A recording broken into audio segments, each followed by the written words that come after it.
Mesdames, Messieurs, bonsoir, merci de votre fidélité. Voici le sommaire de ce journal. Le projet de loi portant révision de la Constitution, les hommes des médias s'approprient le contenu. Ils étaient ce jour face au ministre de la Justice, Joseph Diogbenou, à Cotonou.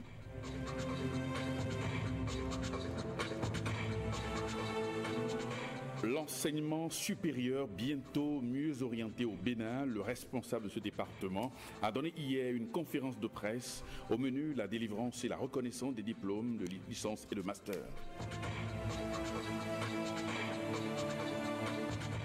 Radio Parakou célèbre une bougie de plus 34 ans après.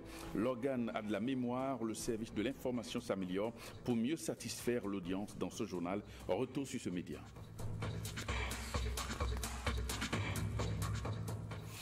Et merci et bienvenue à cette édition. Le garde des Sceaux, ministre de la Justice, explique le contenu du projet de révision de la Constitution aux journalistes. Il a organisé à cet effet une rencontre d'appropriation dans un hôtel de Cotonou. Yves Agoropessi, Daniel Ada et Jérôme Houba pour le point. Alors on va poser les questions très simples. À l'entame de cette séance, le garde des Sceaux a expliqué que le projet portant révision de la Constitution du Bénin est issu d'une démarche en 4 temps. La consultation du peuple pendant la campagne électorale et à travers les travaux de la commission Diogbenou, la concertation des acteurs politiques et socioculturels, l'arbitrage du gouvernement et la décision des représentants du peuple ou du peuple. C'est à l'occasion de l'approbation que l'on peut considérer 2 autres voies.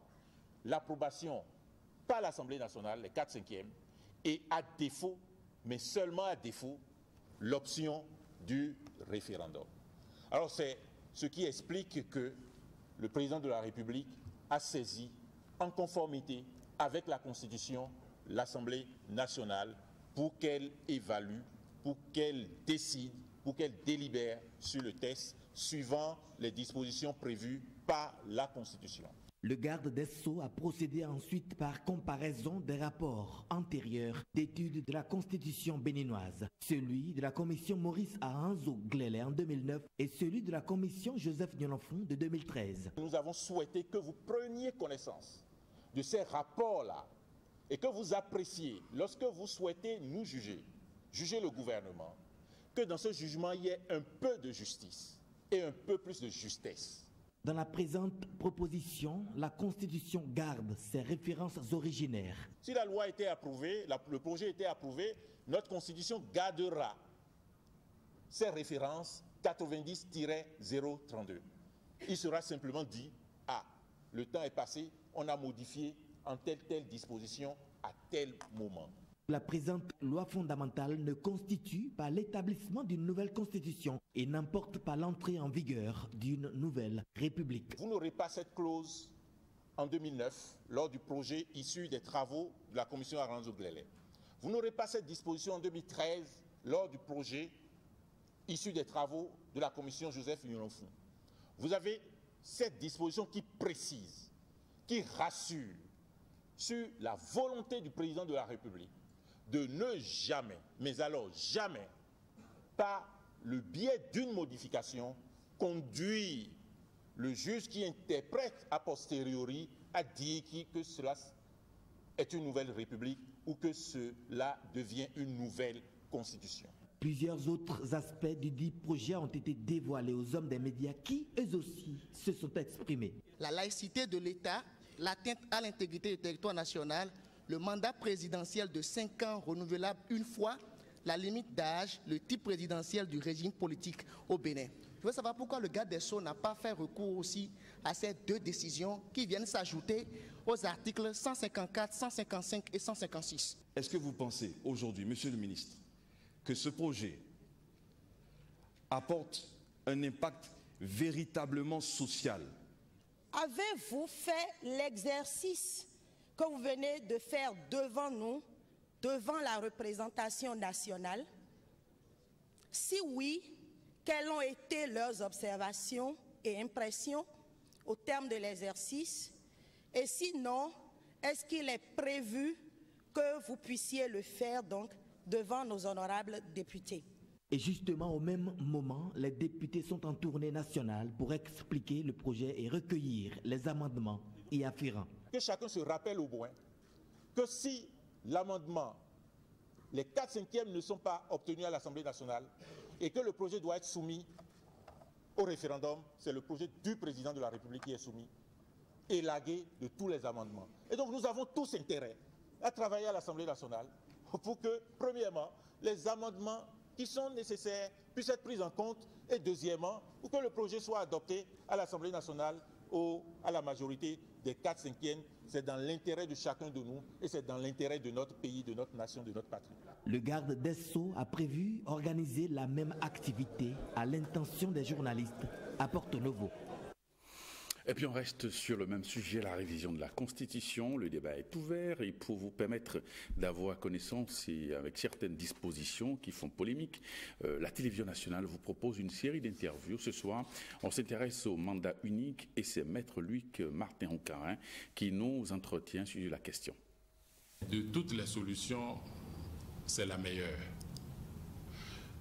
Simplement parce que, vous voyez, notre pays, comme disent souvent les fonds, à Kodjoplé, on ne peut pas remettre le pouvoir à une seule personne, à un seul clan, à un seul groupe qui en dispose tout le temps et pendant longtemps.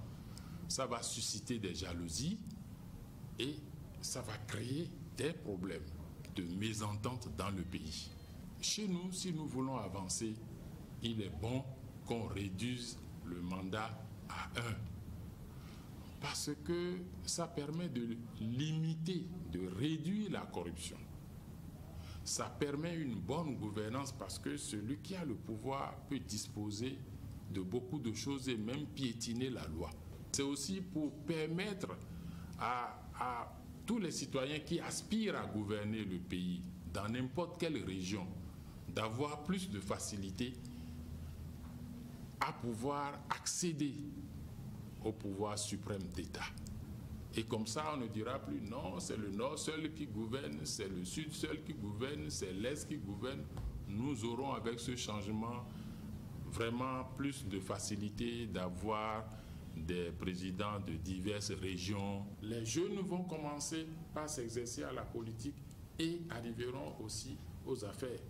Au lieu que ce sera seulement les anciens ou ceux qui ont l'argent et on passe le temps à se mentir et à faire du mal aux autres parce qu'on veut conserver le pouvoir, parce qu'on veut garder le pouvoir pour seul, parce que le pouvoir a des privilèges. La commune de Dassa a abrité jeudi dernier un atelier du Parlement des jeunes. Il a été essentiellement question de réfléchir sur le code de l'enfance en République du Bénin. Voyons le reportage de Gilles Dansou. Atelier d'appropriation de la loi 2015 du 8 décembre 2015 sur le code de l'enfance en République du Bénin. Il est question de renforcer les capacités des élus locaux en la matière. Le Parlement des jeunes en fait une véritable préoccupation. Lorsqu'on sait que des enfants sont encore victimes de traite, de travail forcé et précoce, pourquoi pas, de maltraitance, de toutes sortes d'abus, et que ceux avec un handicap ne bénéficient pas des soins adéquats, malgré l'existence des dispositions légales en leur faveur, il urge de sensibiliser. L'objectif principal, renforcer nos capacités collectives à lire et comprendre le sens des dispositions de la loi portant code de l'enfant en République du Bénin. Une telle approche est stratégique pour la réussite du plan de vulgarisation du code est absolument essentiel pour la détermination ici même, avant la clôture de notre session de travail, d'un plan de vulgarisation. Des propos bien enchéris par le deuxième vice-président de cette institution. C'est une loi qui a été déjà votée, promulguée depuis 2015 et nous, jeunes parlementaires, nous avons estimé que avant d'engager toute action pertinente, il est nécessaire de nous en approprier. De ce point de vue, nous avons organisé cet atelier ici à Dassa-Zomain, l'atelier au cours de laquelle nous allons d'abord suivre la présentation du code dans sa structuration et dans son contenu. Nous allons aborder les innovations que le code a apportées en ce qui concerne la législation en faveur des enfants. Nous allons surtout nous accentuer sur la protection juridique qui est offerte à l'enfant à travers ce code et ainsi que la protection sociale. Le Parlement des jeunes, une initiative au service de la démocratie béninoise. 34 ans déjà que Radio Parakou est au service des auditeurs du Nord Bénin. Alors pendant ce temps, le service de l'information s'est amélioré pour mieux satisfaire l'audience. Landry Kossou et Michael Nouati nous lèvent un coin de voile sur la rédaction de Radio Parakou. Bonjour à tous. Dans le 13h de ce jour, le projet de révision de la Constitution occupe les échanges et concertations. C'est une présentation du journal depuis l'un des studios de Radio Parakou. Avant cette étape, nombreuses sont les tâches menées. La toute première est la conférence de rédaction au cours de laquelle les sujets sont proposés, amendés et distribués aux journalistes. Les sujets attribués, chaque rédacteur se rend sur le terrain, donc à la recherche de l'information, qu'on appelle la collecte de l'information.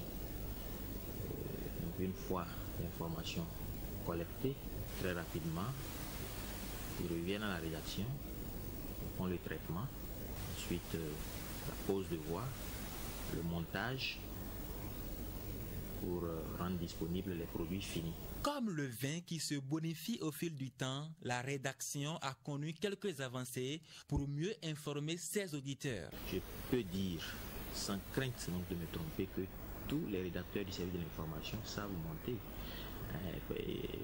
Les techniciens ont su leur passer la main à ce niveau. Il faut reconnaître également qu'au niveau de la collecte de l'information, on n'a plus besoin forcément de l'aide d'un technicien pour aller sur le terrain, tout en cherchant à les satisfaire promptement, rapidement, avec célérité. Donc, nous faisons en sorte que l'information qui leur sera servie soit une information juste, vérifiée. À l'actif de ce service, plusieurs éditions du journal Parler. Parlant d'éditions, nous en avons deux de grandes, à savoir celle de 13h et celle de 22h. Les autres éditions ne sont que des éditions intermédiaires. À 7h, nous avons un bulletin d'information. À 9h également un autre bulletin, mais consacré essentiellement à l'actualité au plan local ou régional, c'est-à-dire l'actualité dans les départements du Borgou, de la Liborie, de la Takora et de la Donga. Ensuite, nous avons un journal international à 11h. Se réunissent pour réfléchir et dégager les contributions que la ville de Parakou va faire dans le cadre de cette révision de la Constitution. À celle-ci s'ajoutent également les éditions de 15h, de 17h, sans oublier la synchronisation de 19h avec Radio Bénin. On souhaite joyeux anniversaire à Radio Parakou, à tous les collègues qui font du bon boulot sur place là-bas. Dans l'enseignement supérieur, des réformes sont en cours. La ministre de ce sous-secteur a donné une conférence de presse hier dans les locaux du ministère. Il était question de la délivrance et de la reconnaissance des diplômes de licence et de master. Plus de détails avec Ghislain Poguet et Alessis Segumon. Désormais au Bénin, toute action dans le sous-secteur de l'éducation est gouvernée par une vision nouvelle. L'éducation est vue comme un intrant pour l'économie. C'est un facteur de croissance économique. Cette façon de voir les choses, explique Marie-Odile Atanasso, amène l'équipe gouvernementale à faire le ménage dans le domaine de l'enseignement supérieur. Là, les textes ne sont pas respectés, les normes de qualité non plus. Des filières s'ouvrent sans autorisation. Elles sont aujourd'hui 329 dans le privé. Des diplômes sont délivrés comme des cartons d'invitation. Les établissements privés d'enseignement supérieur délivrent les diplômes licence et master, ce qui ne devrait pas être le cas. Ne peuvent délivrer les diplômes équivalents au diplôme de l'État, c'est-à-dire licence master, que les établissements homologués. Si nous devons respecter rigoureusement les tests, aucun établissement privé d'enseignement supérieur ne peut ouvrir au Bénin. Il devient donc urgent de mettre fin à cet état de choses. Désormais, les établissements privés d'enseignement supérieur délivrent des attestations qui permettent à l'étudiant de postuler à un examen organisé par l'État pour l'obtention des diplômes de licence et de master. Nous allons commencer le premier examen cette année, 2017. Le deuxième aura lieu 2018, c'est-à-dire année scolaire 2017-2018. Et le dernier 2018-2019, donc en 2019. 3 ans pour se mettre en règle. À la fin de cette période transitoire, les établissements qui ne rentreraient pas dans le processus d'homologation seront purement et simplement fermés. À bon entendeur, on connaît la suite. Le collecteur Is qui traverse le quartier Aglar, situé dans le 13e arrondissement de Cotonou, n'arrive plus à désengorger et canaliser les eaux de ruissellement. Il est plutôt à la merci des herbes sauvages et déchets de toute nature.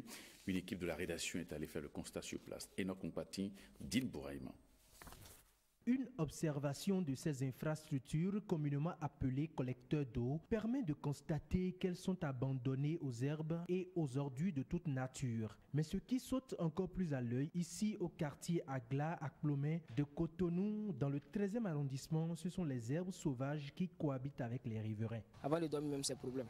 Hier, je n'ai pas dormi jusqu'à ce matin. La population aussi vient verser les ordures dedans. C'est triste, hein? Nous vivons avec les moustiques de toutes sortes. Mais quand il y a plu, vraiment, on vit dans l'eau. C'est grave. Nos jeunes frères, pour aller à l'école, c'est un grand problème. À partir de 19h même, tu n'arrives même plus à côtoyer le long du côte du caniveau. Et ça sort des odeurs même. Quand on mange à côté du caniveau, vraiment, ce n'est pas du tout plaisant. Nos cas reflètent parce que c'est trop bas. Si on nous a contactés pour faire ceci, on va leur... Moi, je suis un maçon. Hein? Je peux leur dire comment on va faire le caniveau. La nature n'est pas que cela dicter sa loi ici. L'incivisme des riverains y participe. Vous allez voir des dépôts sauvages par-ci par-là, tout au long de la voie pavée qui passe devant l'église, le commissariat.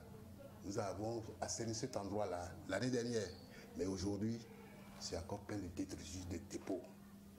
Les populations viennent jeter les ordures là. Le service de ramassage n'est pas efficace. Les ONG viennent quand elles veulent. Le caniveau ici, ça a besoin d'un assainissement efficace. Non seulement c'est enherbé, maintenant le canal est rempli de boue. Une sensibilisation serait également un meilleur moyen pour conscientiser la population environnante sur les risques d'inondation et de maladies qu'ils encourent en prenant les collecteurs pour des poubelles publiques, ce que ne cesse de faire le chef quartier. On ne cesse de sensibiliser la population, mais la répression est difficile. On fait recours à la police, à la gendarmerie, mais c'est que la population est têtue. Quand tu le dis, les gens disent non, la mairie est là, hein. C'est le rôle de l'État. L'autorité lance un appel aux responsables communaux. En cas d'inondation, nous avons déjà repéré quelques circuits. Donc nous avons des pompes qui se font propres pour faire l'évacuation à notre frais. Les maisons où on va déplacer les sinistrés sont déjà retenues. Et on voudrait l'aide de l'État ou des institutions compétentes en matière de moustiquaires, les médicaments qui combattent les maladies hydriques. Avant que les pluies ne commencent fortement, il faut que la mairie vienne recurer ce caniveau. Sinon, on aura un grand problème d'inondation. La saison des pluies s'approche à grands pas et les risques d'inondation sont très imminents. Le curage de ces collecteurs d'eau par les autorités compétentes devrait être une préoccupation majeure. Le cercle d'initiatives citoyennes pour le challenge et le changement en Afrique est désormais au Bénin. Le lancement officiel de ces activités s'est déroulé hier au Champ d'Oiseaux à Cotonou. Reporter signé Rebecca Kenyaoundé, Patrick Bénon. Le cercle SICA, entendez, cercle d'initiatives citoyennes pour le challenge et le changement en Afrique, vient d'ouvrir ses portes au Bénin. Un cercle qui vise la promotion de tous les sexes, surtout de la femme. On a constaté que, de façon générale, nous sommes un tant soit peu indifférents à ce qui se passe autour de nous.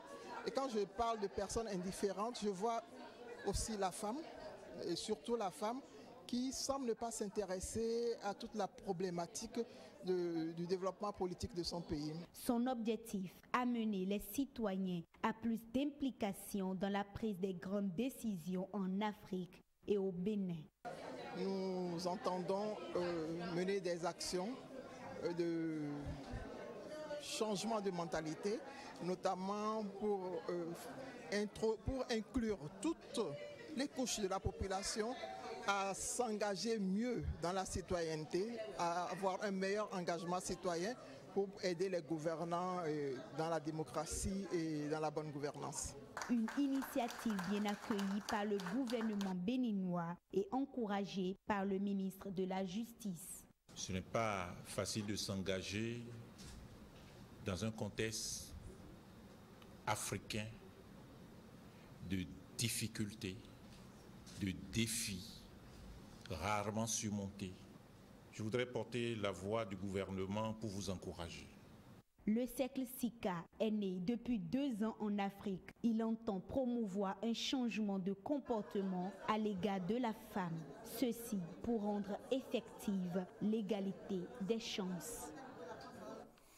Le président Patrice Talon, au cœur de 3 ouvrages littéraires, des œuvres de M. Alain Tiancy, qui retracent le parcours du chef de l'État. L'auteur nous parle ici de ses œuvres littéraires. Il est au micro d'Evra Anani.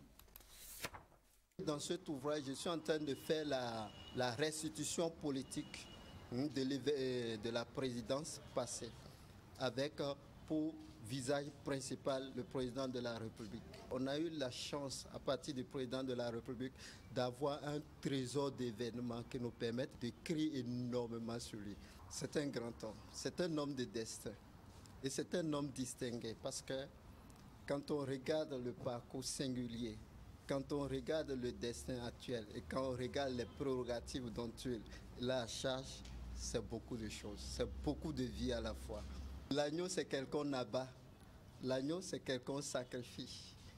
Ouais, pourquoi la belle est? Parce que cet agneau-là, c'est un agneau qui porte un idéal de construction de la cité. C'est un agneau qui porte énormément en lui une masse de philosophie pour la cité idéale. La majeure partie des Béninois, on les rencontre un peu partout dans les coins.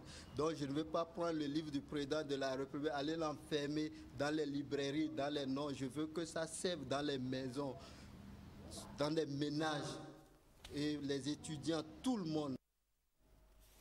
Elle s'impose aux représentations théâtrales. Sa culture, au-delà de sa place de choix dans les représentations théâtrales, rend plus attractives les différentes créativités. Les acteurs des théâtres béninois s'en sont convaincus. Kodo Sablaï et Bruno Rotepo nous en parlent à travers ce reportage. Geste unanime pour lancer cette scène. Vous êtes mon palais, mon soir et mon automne, et ma voile de soie, et mon jardin de lys, ma cassolette d'or. La cible est plongée dans l'embarras.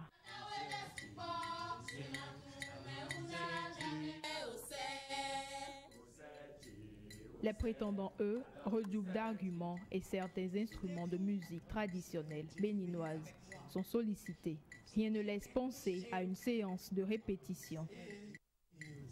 Ma vie s'arrêta. Tu étais en face de moi, régnant en moi, et tu règnes comme un bûcher allumé dans les bois.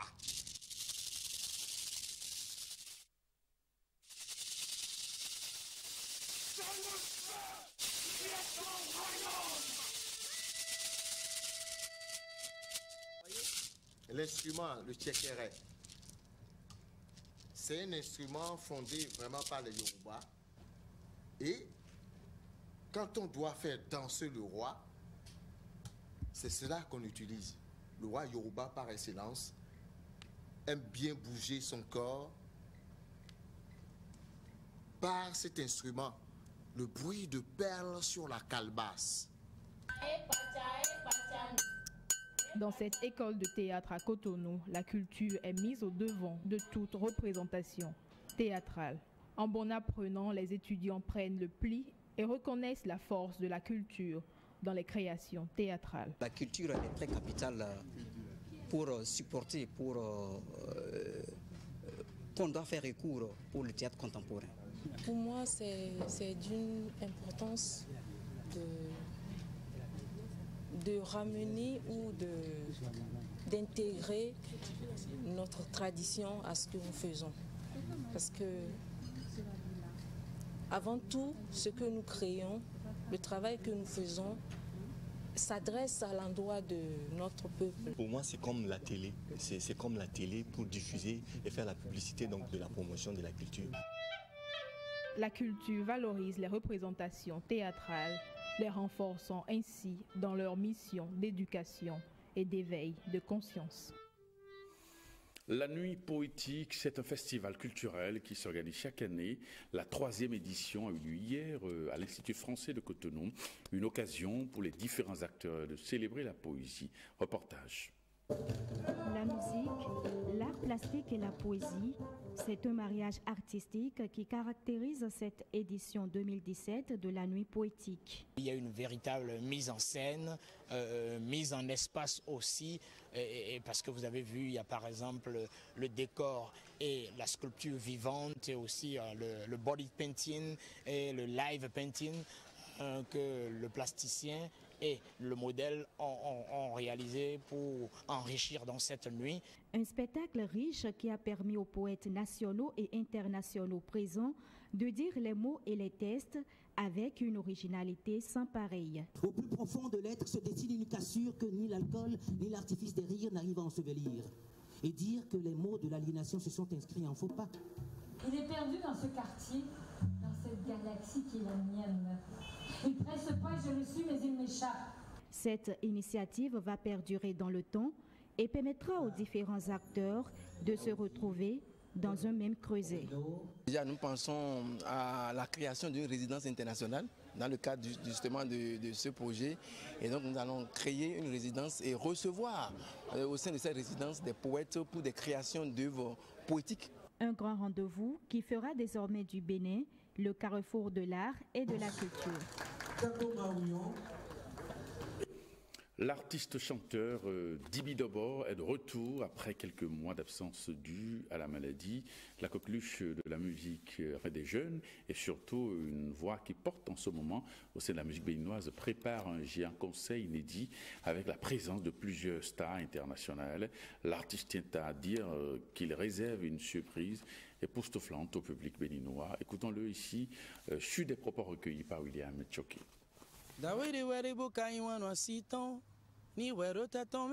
Que ferais-tu? C'est un show de rêve, tu vois, un podium, un spectacle, il y aura de l'artifice, c'est différent de ce qu'on a vu jusque-là au Bénin. En tout cas, c'est la première fois que cela arrive et la magie de cela, c'est qu'il y aura la participation de toute la crème musicale. Les artistes du pays soutiennent l'événement et il y a les guests qui sont sur l'album aussi qui seront réellement présents sur l'événement d'une façon ou d'une autre. Je vous parle de la diva Angélique Kidjo, je vous parle du baobab, de la musique béninoise, Sabouran Danielou, mon parrain, mon papa même. Et il y aura du Nigeria, la big star Mr. Mehdi, de la France, il y a Kalash et puis il y a la belle et sexy Lincha. Moi je suis amoureux de ma copine, elle c'est Anita. Pek Perero, Wenani, Pek Perero. Moi je suis amoureux de ma copine, elle c'est Anita. Elle me dit que ses copines elles sont toutes de moi. Et qu'il y a Amina, Aïcha, Mamacita, Nayekana Blopon, Aya. Parce qu'on nous a toujours traité d'un pays qui n'a pas la culture de spectacle. Cette fois-ci, on a envie de remplir le stade avec la musique béninoise. Et pour montrer aux gens que ouais, ici, il y a quelque chose de bouillant qu'il n'y a jamais même en Afrique.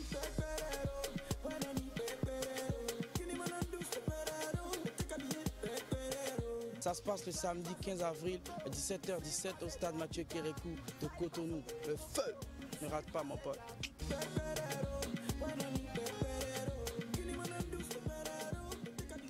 Eh bien, c'est sur cette chanson de Dibi Dobor que nous allons refermer cette édition. Merci de nous avoir suivis. À 23h, retrouvez dans ce studio Jérôme Moubo pour le JT Soir. Merci et à demain.